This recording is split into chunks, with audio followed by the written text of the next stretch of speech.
Słyszysz rady, no po prostu uwierz w siebie albo myśl pozytywnie.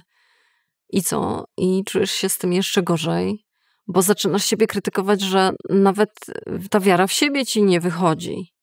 I to jest takie błędne koło, w które w ogóle nie warto wpadać, które jest gdzieś tam bardzo na powierzchni tematu niewiary w siebie, czy zwątpienia w siebie, czy też jakiejś niepewności siebie.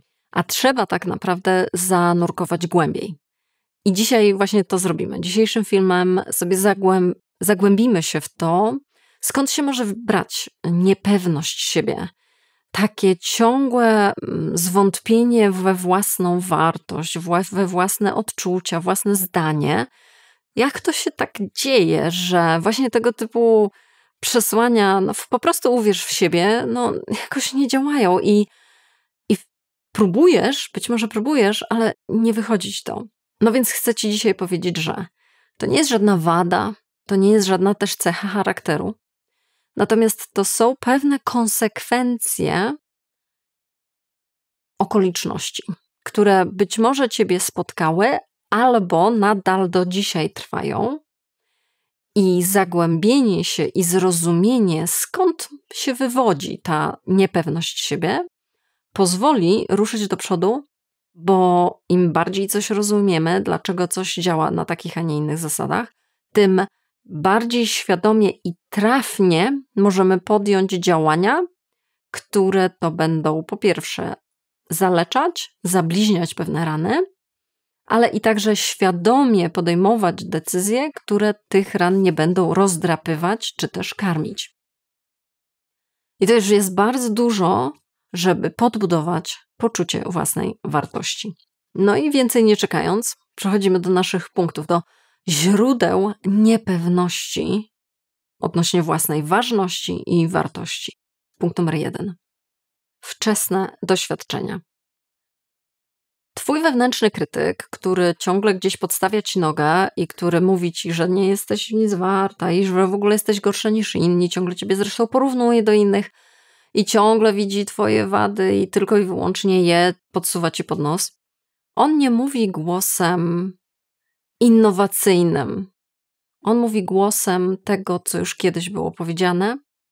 Było powiedziane wprost, dosłownie zwerbalizowane, albo było powiedziane pośrednio, poprzez zachowania, które były krzywdzące, które były niesprawiedliwe, które były bardzo nie fair w stosunku do ciebie, ale i także poprzez zachowania, których zabrakło.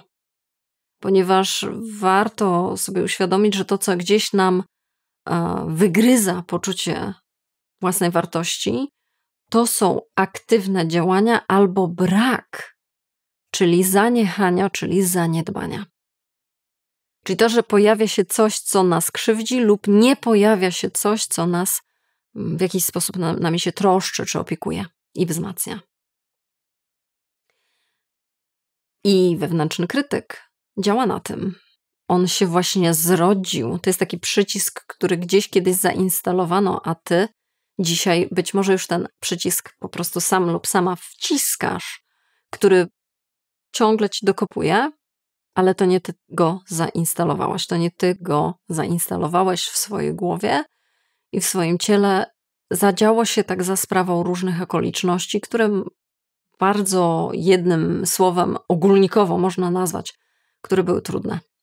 Co to są za okoliczności? No przede wszystkim właśnie ta krytyka, tak? Czyli wewnętrzny krytyk to jest taki byt, który powtarza już krytykę, którą kiedyś słyszałeś z zewnątrz, tylko że ona została uwewnętrzniona.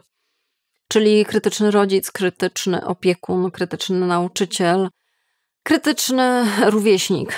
To jest coś, co być może gdzieś dawno, bardzo mocno, tak jak taka kropla drążyła skałę, wryła ci się w pamięć i w twoje funkcjonowanie i do dzisiaj trwa.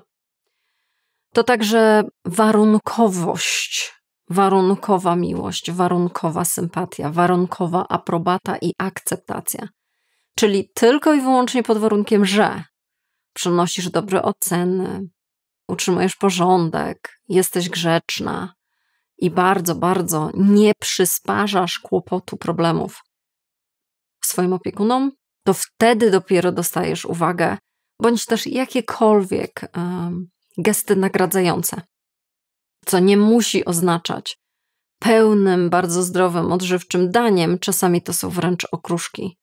Ale dla ciebie, wygłodniałej emocji i uwagi i ciepła, to okruszki już nawet wystarczą. Kolejną okolicznością, która bardzo mocno może się gdzieś tam właśnie wgryźć w poczucie pewności siebie, jest porównywanie. Czyli porównania, na których być może gdzieś bazował dyskurs i taka dyskusja ogólna w domu, ale także na przykład w szkole. No przecież co robimy z ocenami? Patrzymy się na innych, co inni dostali i porównujemy do siebie. Oraz bardzo ważną okolicznością jest brak walidacji, czyli brak uznania tego, że to, co się z tobą dzieje, to, co widzisz, to, co czujesz, to, co sobą przedstawiasz, jest ważne. Brak takiego bezinteresownego, bez żadnych warunków nakierowania uwagi na ciebie, dlatego że po prostu jesteś. I to wystarczy.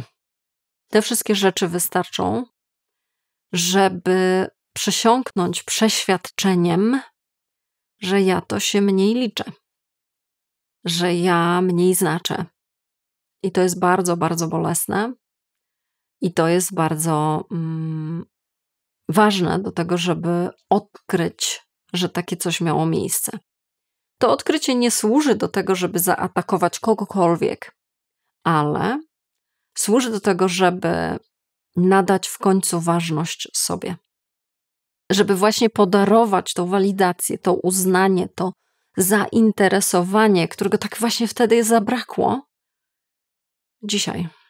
A dlaczego możesz to zrobić? No dlatego, że już jesteś dorosłą osobą i możesz po pierwsze sam lub sama sobie tego udzielać szczodrze, a na pewno uczyć się tego, jak to robić.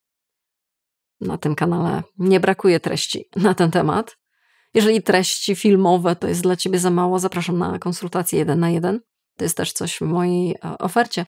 Podobnie jak newsletter, to też są treści, w którym bardzo mocno dajemy sobie uwagę i przestrzeń, przede wszystkim oddech i spokój.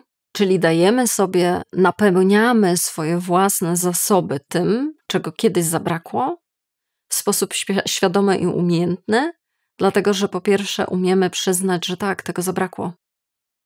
Że tak, ja ciągle w siebie wątpię i porównuję i gdzieś ciągle sobie nie nadaję priorytetu, ponieważ nigdzie mnie tego nie nauczono. Więc jest pewna praca domowa do wykonania. Więc muszę się sobie teraz sama tego nauczyć. I to jest punkt numer 1 i tu nie kończymy. Punkt numer 2. Błędne filtry poznawcze. Podczas gdy pierwszy punkt opisuje to, co się działo z zewnątrz, a w toku powtórek i czasu zostało uwewnętrznione, tak teraz tym punktem musimy sobie zahaczyć o temat, jak to się dzieje, że to nadal jest podtrzymywane. Jak to się dzieje, że nadal, może w ten sposób, ktoś coś kiedyś ci nieżyczliwego i bardzo trudnego, niepomocnego zrobił w przeszłości. Jak to się dzieje, że dzisiaj bardzo możliwe, że sama robisz to sobie bez tej osoby. Te osoby nie muszą już być w ogóle obecne w twoim życiu. Te przekazy, możliwe, że w ogóle ich nie słyszysz codziennie z zewnątrz. Ale robisz coś od wewnątrz, co ten stan rzeczy podtrzymuje. Czyli ten stan zwątpienia, non-stop zwątpienia w siebie. Co to są? No przede wszystkim to są błędy poznawcze. To są takiego typu sposoby myślenia, które po pierwsze są błędne, one nie są prawdziwe, nawet jeżeli będą brzmieć lub będziesz mieć wrażenie, że są bardzo trafne. A po drugie, to jest to, że są bardzo szkodliwe i to właśnie one podtrzymują ten stan zwątpienia w siebie. Dlatego tak strasznie ważne jest to, żeby popatrzeć na to, jak myślisz, co do siebie mówisz. Innymi słowy, musimy się wznieść na ten poziom meta, czyli myślenie na temat myślenia.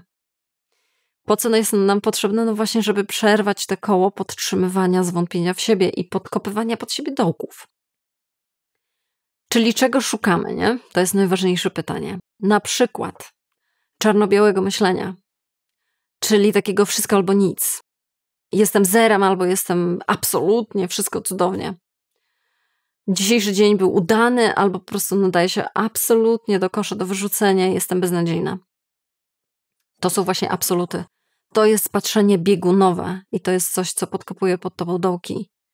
Bo żaden dzień i żaden człowiek nie jest absolutnie cudowny i też absolutnie fatalny. Zauważanie tych szarości, gdzieś zmierzanie ku bardziej środkowi jest zdrowsze, jest bardziej stabilne i zrównoważone. I w nim właśnie rodzi się poczucie własnej wartości. Czyli możemy sobie powiedzieć, że okej, miałam bardzo trudny dzień, ale jako osoba nie jestem trudna. I tutaj wchodzimy na kolejny punkt, czyli znowu myślenie a propos myślenia, etykietowanie. Jak często siebie etykietujesz, jak często siebie oceniasz, jak często nalepiasz sobie na czoło, jestem taka i owaka i koniec, kropka. Czyli zamiast powiedzieć sobie, właśnie popełniłam błąd, pomyliłam się, to mówię sobie, jestem porażką. Nic mi się nie udaje. Ze mną jest fatalnie. To są mega wielkie generalizacje, uogólnienia, które absolutnie nie są pomocne i należą właśnie do jednych z błędów poznawczych. Ktoś tutaj się bardzo, bardzo wierci. To jest ten piesek czarny. Co więcej, umniejszanie pozytywów. Zauważ, jak bardzo filtrujesz swój świat, filtrujesz swoje własne dokonania, gdzieś swoje własne kroki, które wychodzą naprzód, a które gdzieś tak, no dobra, ktoś ci daje na przykład komplement, a ty powiesz, nie, gdzie, no aż tak bardzo mi się nie udało, nie, to nie, dobrze wyglądam, nie, to tak ci się wydaje. Czyli umniejszamy te pozytywy, natomiast olbrzymią uwagę zwracamy na to, co poszło nie tak, gdzie popełniłaś błąd, gdzieś w jakiś sposób coś zawaliłaś, być może nawet 10 lat temu, ale nadal o tym myślisz i bardzo, bardzo to podkreślasz. Te wszystkie błędy poznawcze, zauważ, są to błędy dlatego, że one nie przedstawiają realistycznie, wiarygodnie i sprawiedliwie rzeczywistości. One naginają rzeczywistość, tak żeby się wydawała, że jest naprawdę gorzej niż jest. I właśnie te błędy poznawcze są paliwem na to, co mówiłam w punkcie pierwszym, czyli na to wszystko, co się zrodziło gdzieś kiedyś całkowicie niestety losowo i przypadkowo w twoim życiu. Dzisiaj już to się dzieje za sprawą tego, że to ty podtrzymujesz tego typu na przykład myślenie o sobie. Wejrzenie w to, jak ja do siebie mówię na co dzień. Jak ja się do siebie zwracam w ogóle, co ja do siebie wygaduję. Każdego dnia jest super kluczowe do tego, żeby zauważyć, że to ja sobie wyrządzam tą samą krzywdę, którą mi kiedyś wyrządzano. Już nie musi tego robić nikt z zewnątrz, bo ja sama sobie to robię. To jest niesłychanie kluczowy moment, żeby powiedzieć sobie stop. Zatrzymam się. Zastanowię się. Poduczę się. Poszerzę swoją świadomość. Na tym kanale jest bardzo dużo filmów na temat budowania poczucia własnej wartości, więc zapraszam na przykład tutaj. I zacznę świadomą praktykę monitorowania tego, co ja sobie wygaduję. I to po pierwsze. Po drugie, nakładania na to poprawek. Czyli uczenie swojego umysłu, że można chodzić innymi ścieżkami. To się da. Co więcej, to przynosi bardzo dużo korzyści, między innymi mniejsze zwątpienie w siebie. I punkt numer 3, nieświadome korzyści, czyli co z tego masz, że w siebie nie wierzysz. No i taka myśl, z którą dosyć trudno jest się przegryźć, ale naprawdę warto, dlatego że ona może być bardzo dużą blokadą do przełamania niewiary w siebie, jest myśl, że to mi coś daje. Moja niewiara w siebie, brak poczucia pewności siebie daje mi jakieś korzyści. Albo przynajmniej odbiera jakiś stres, jakieś niepewności, które mnie przerażają. I to już jest wystarczająco dużo, żeby podtrzymywać w sposób świadomy lub nieświadomy poczucie własnej braku, może tak, poczucie braku własnej wartości lub ważności. No i w tym momencie może ci się burzyć gdzieś tam w głowie myśl pod tytułem, no ale co ty wygadujesz, przecież ja całe życie walczę z brakiem wiary w siebie. Bardzo bym chciała w siebie uwierzyć, bardzo bym chciała, ciągle tyle pracuję nad tym i nici. Okej, tak bardzo możliwe, że jest. Jednak czy na pewno wejrzałeś lub wejrzałaś w korzyści, jakie daje ci brak wiary w siebie? No i co to są za korzyści? Właśnie rozliczmy to, popatrzmy na to i zastanówmy się. Pierwsze to jest iluzja kontroli. Czyli właśnie wtedy, kiedy gdzieś podkopujesz pod sobą dołki, gdzie wahasz się, gdzieś ciągle w siebie nie wierzysz, daje ci to takie zawsze możliwość wylądowania na czymś bardzo pewnym, czyli a nie mówiłam?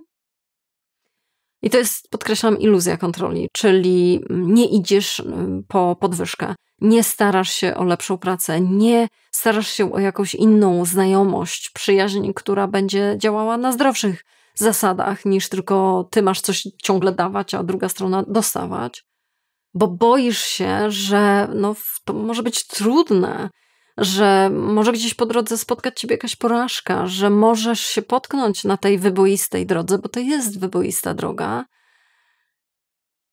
i to jest bardzo trudne do zniesienia. O wiele łatwiej w jakimś takim ostatecznym rozrachunku, w takiej kalkulacji, jednak łatwiej jest znieść, a nie mówiłam, ja mówiłam, że ja nie potrafię, że ja nie dam rady, mi się nigdy nie udaje.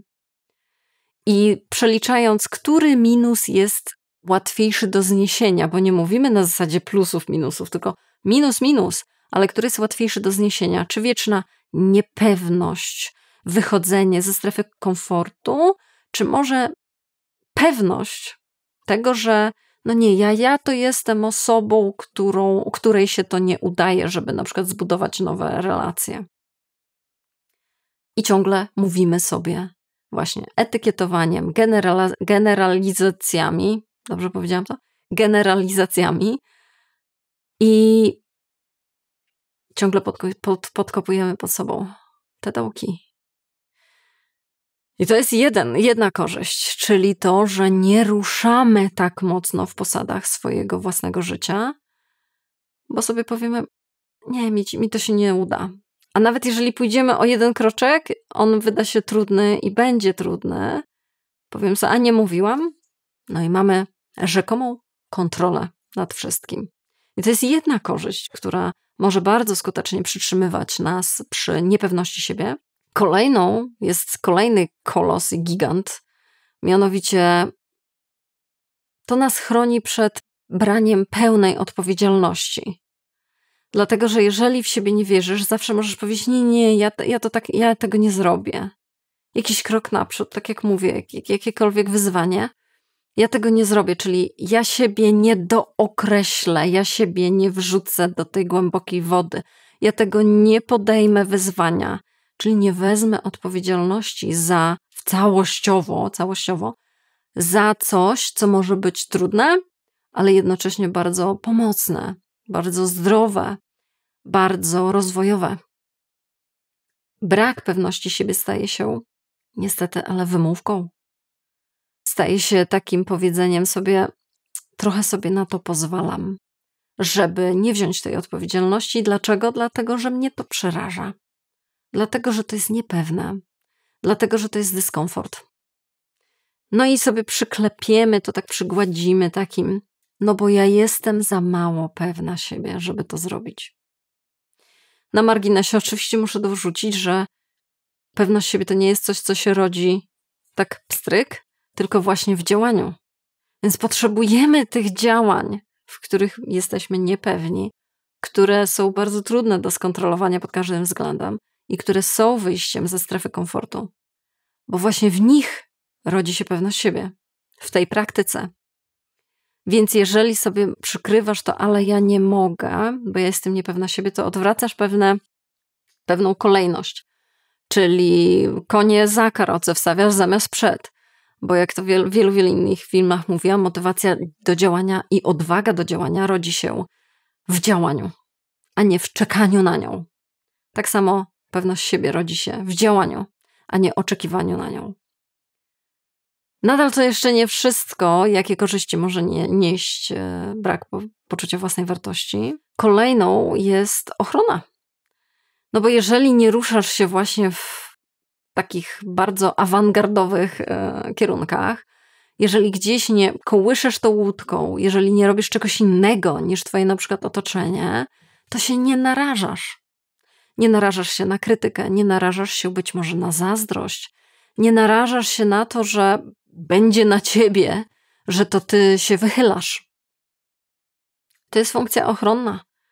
I niekiedy, zwłaszcza nawiązując do punktu pierwszego, jeżeli gdzieś to środowisko, w którym się wychowywałaś lub przebywasz nadal, jest nieprzyjazne tobie, no to może jest w tobie taka szybka kalkulacja. To ja już wolę zrezygnować z siebie, swoich planów, swoich ambicji, swoich wyzwań, żeby ustanowić poczucie stabilności, że mnie ktoś nie skrytykuje, nie przejedzie walcem, nie zaatakuje zazdrością. Kosztem tego oczywiście jest to, że rezygnujesz z siebie. Kolejną korzyścią, jaką niesie umniejszanie siebie, jest nienaruszalność ról w danych relacjach.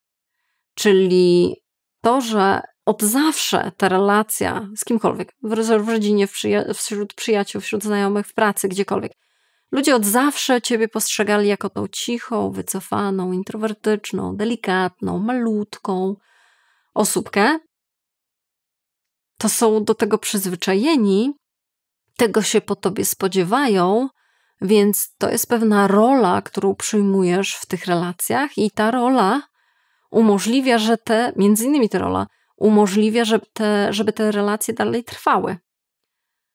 Natomiast gdybyś się stała bardzo pewną siebie osobą, gdybyś się nagle stała osobą, która siebie stawia za priorytet, która siebie ceni, chroni bardzo aktywnie, to czy te osoby na pewno przyjęłyby cię z ramionami otwartymi? Czy na pewno te związki nie ucierpiałyby? Czasami jest tak, a przez czasami mam na myśli często, że sukcesy jakiejś ze stron, pewność siebie którejś ze stron, to jest taki trochę mały test, czasem mały, czasem większy, ale test tej relacji. Czyli czy przypadkiem to nie jest tak, że dana relacja istnieje tylko i wyłącznie dlatego, że ty jesteś malutka, dzięki czemu ktoś może być potężniejszy w porównaniu z tobą, kiedy przy tobie stanie. Więc w pewnym sensie, dlatego, że ty jesteś malutka, to ktoś stając obok ciebie, staje się automatycznie większy, staje się automatycznie ważniejszy, stanie się też po prostu silniejszy i pewniejszy siebie. W związku z czym potrzebuje tego, żebyś ty była malutka i trochę się kurczyła, bo inaczej ta relacja może go w ogóle nie interesować. Co więcej, może bardzo aktywnie zareagować na twoje wychodzenie z roli tej malutkiej osoby. No i mamy kolejną korzyść. Korzyść stabilizacji relacji. Nie mówię, że to jest satysfakcja, twoja subiektywna satysfakcja z tej relacji, bo to nie. To po prostu wylaliśmy to dziecko razem z kąpielą już dawno temu. Ale stabilizacja została. I gdzieś w przeliczeniu różnych kalkulacji wyszło ci, że okej, to ja wybieram to. I w ten sposób napędza to tylko koło umniejszania siebie, czyli poczucia braku pewności siebie i wiary w to, że ja coś znaczę, ja kimś tu jestem ważna. Jak widzisz, te korzyści mogą to wszystko podkopywać. To jest coś, co jest dosyć trudne do przegryzienia. Jest taki trudny orzech do zgryzienia. I dlatego warto się w to zagłębić, a nie uciekać. Jeżeli, jeszcze raz powtarzam, masz ochotę gdzieś i potrzebę, żeby uzyskać pomoc i bezpieczne otoczenie do tego, żeby to poruszyć, na przykład ten temat, zapraszam na konsultację 1 na 1. Chcecie zostawić dzisiaj małą pracę domową. Następnym razem, który jak spodziewam się będzie bardzo niedaleko w czasie, kiedy usłyszysz jakieś zwątpienie w siebie, kiedy usłyszysz w głowie jakieś umniejszanie siebie, zadaj sobie pytanie. Skąd znam ten głos? Skąd on przybywa? Co on robi? Jakie mi daje korzyści? To może być początek dialogu ze sobą prowadzonego na temat braku pewności siebie, który ten brak podważa, a buduje poczucie własnej wartości. Poczucie tego, że się liczysz. Poczucie tego, że jest z tobą okej. Sam fakt, że tutaj jesteś, że poruszasz ten temat, już naprawdę bardzo dużo świadczy o twojej sile i o twojej odwadze do tego, żeby stawiać czoła trudnym tematom. To już jest bardzo dużo i na tym naprawdę można oprzeć pewność siebie. Daj mi znać w komentarzu, co o tym sądzisz, jak wygląda twoja praca domowa. Każde kliknięcie, komentarz, subskrypcja, to wszystko jest bardzo wspierające mnie i ten kanał. Podobnie jak inne formy wsparcia, jeżeli na przykład ten film bardzo ci się przydał, coś z niego wyniosłaś i masz ochotę mnie wesprzeć w tym, co robię, to są sposoby, żeby to zrobić. I cóż, wielkie dzięki. Widzimy się następnym razem.